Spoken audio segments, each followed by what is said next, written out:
Message to US workers. Britain sending depleted uranium to Ukraine.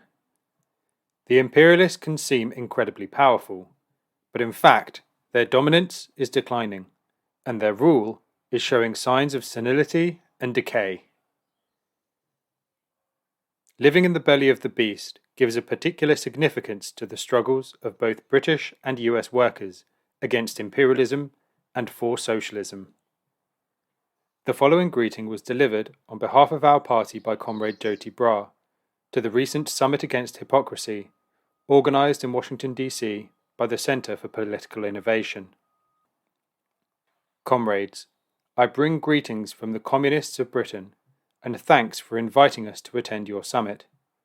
We are very heartened to see a much-needed revival of Marxist politics in the USA, the world's most powerful and rapacious imperialist power. Living in the belly of the beast puts a particular responsibility on workers here and gives a particular significance to your struggle against imperialism and for socialism. This is a responsibility that is shared by workers in my country too, which may not any longer be the world's most powerful imperialist, but which remains one of the largest stores of finance capital on the globe and home to the world's oldest imperialist ruling class.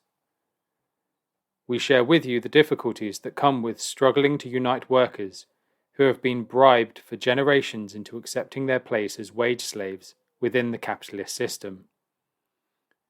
Workers whose movements for socialism, and even for workers' rights within the present system, have been bought off, repressed, fragmented, and diverted by the concerted efforts of the state.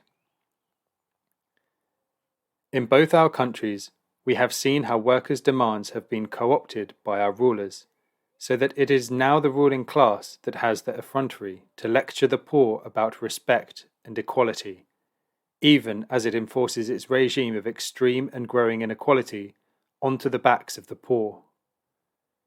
Indeed, our rulers have the effrontery to preach to the world about democracy and human rights, even as they are subverting democracy in every corner of the globe and violating the most basic rights of the people, the rights to eat, the rights to secure shelter, the rights to raise their children in peace.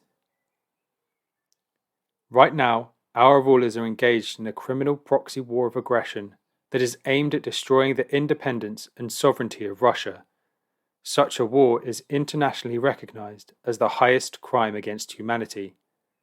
Yet, under the banner of defending democracy, the imperialists are funding fascists, silencing all opposition, and using the Ukrainian people as cannon fodder in their attempt to impose their will and open up the Russian territory to their corporate looting.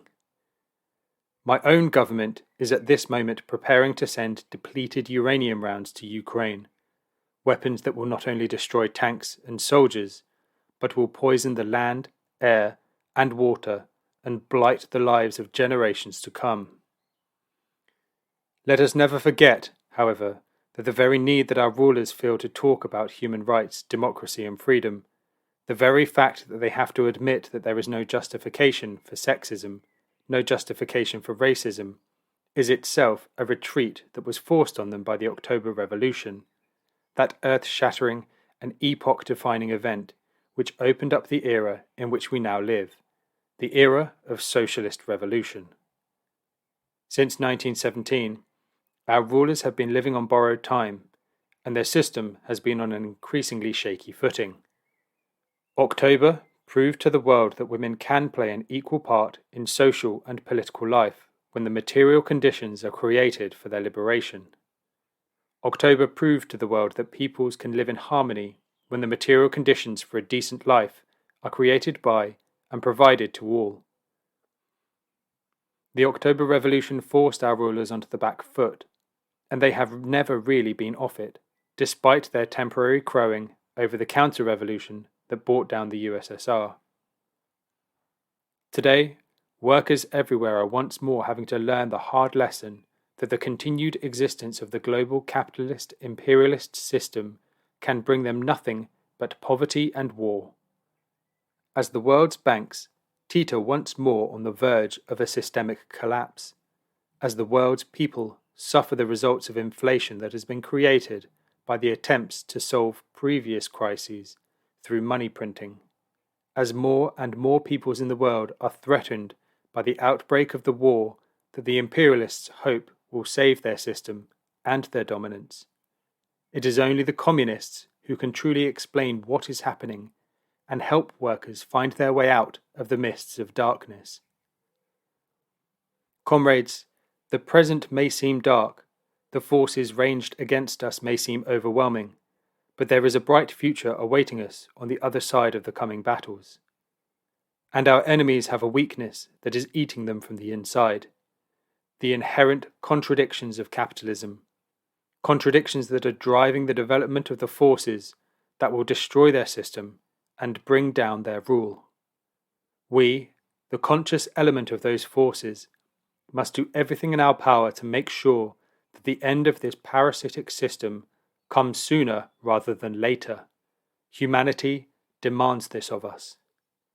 Internationally, the forces of a new world order are rapidly coming together. The world's people have had enough. Working class movements in the USA and Britain must align themselves completely with this rising international anti-imperialist current, forming two fronts of one unstoppable movement to defeat our common enemy for good.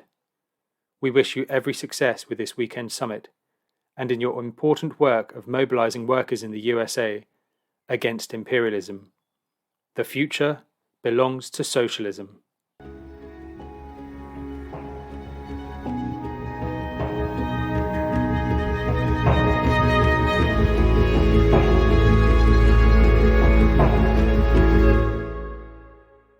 Thanks for listening to Proletarian Radio.